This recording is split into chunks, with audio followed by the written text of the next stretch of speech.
আইএসে যোগ দিতে 3 স্কুল ছাত্রী যুক্তরাজ্য ত্যাগের ঘটনায় তীব্র সমালোচনার মুখে পড়েছে ব্রিটেনের নিরাপত্তা বিভাগ। সমালোচকেরা বলছেন দেশটির সন্ত্রাস বিরোধী ইউনিট উগ্রবাদ দমনে মৌলিক দায়িত্ব পালন করতে ব্যর্থ হয়েছে। এদিকে ব্রিটিশ প্রধানমন্ত্রী এমন সমালোচনা নাকচ করে উগ্রবাদ ঠেকাতে যথাযথ ব্যবস্থা নেওয়া হয়েছে বলে দাবি করেছেন। অন্যদিকে উগ্রবাদ বিস্তারের মূল কারণ খুঁজে বের করতে তদন্ত করার দাবি জানিয়েছেন ব্রিটিশ বাঙালি এমপি রোশানারা আলী। লন্ডন থেকে বিস্তারিত জানাচ্ছেন শানেজ রকি। আইএসে যোগ দিতে সিরিয়া যাওয়া পূর্ব লন্ডনের বেথনাল গ্রিন একাডেমির 3 ছাত্রীর একজন তার বড় বোনের পাসপোর্ট ব্যবহার করে এয়ারপোর্ট পাড়ি দিয়েছে বলে নিশ্চিত করেছে পুলিশ।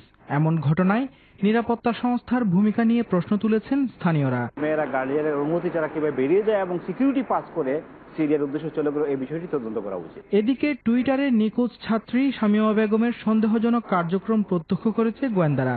টুইটার অ্যাকাউন্ট অনুসরণ করে দেখা যায় শামীমা দীর্ঘদিন ধরে ব্রিটিশ আইএস রিক্রুটার আফতা মাহমুদের সাথে টুইটারে যোগাযোগ করত এবং সেই সাথে গত ডিসেম্বরে বেথনাল গ্রিন একাডেমির আরেক ছাত্রী সিরিয়ায় পাড়ি জমায়, যার সাথে গত 15 ফেব্রুয়ারি শামীমা বেগমের যোগাযোগ হয়েছে। এমন তথ্য জানার পরও 3 ছাত্রীর ব্রিটেন ত্যাগ ঠেকাতে না পারায় যুক্তরাজ্যের নিরাপত্তা ব্যবস্থাকে প্রশ্নবিদ্ধ করেছে।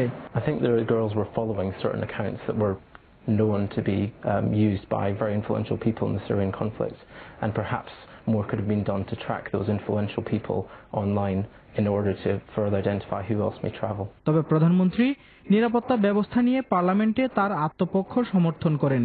My understanding is that the police did respond relatively quickly in terms of informing the Turkish authorities, and what the Turkish Deputy Prime Minister has said about a 3-day delay is not accurate. এদিকে গত রবিবার জঙ্গি গোষ্ঠী আল শাবাব লন্ডনের বৃহত্তম shopping mall Westfield সহ বেশ কয়েকটি স্থাপনা গুড়িয়ে দিবে বলে হুমকি দিয়েছে। এমন নিরাপত্তা ব্যবস্থা নিয়ে ব্রিটেন আদৌ এই ধরনের হামলা ঠেকাতে পারবে কিনা তা নিয়ে এখন সাধারণ মানুষের মনে সন্দেহ। Shahnewaz Rocky, Jamuna news, London.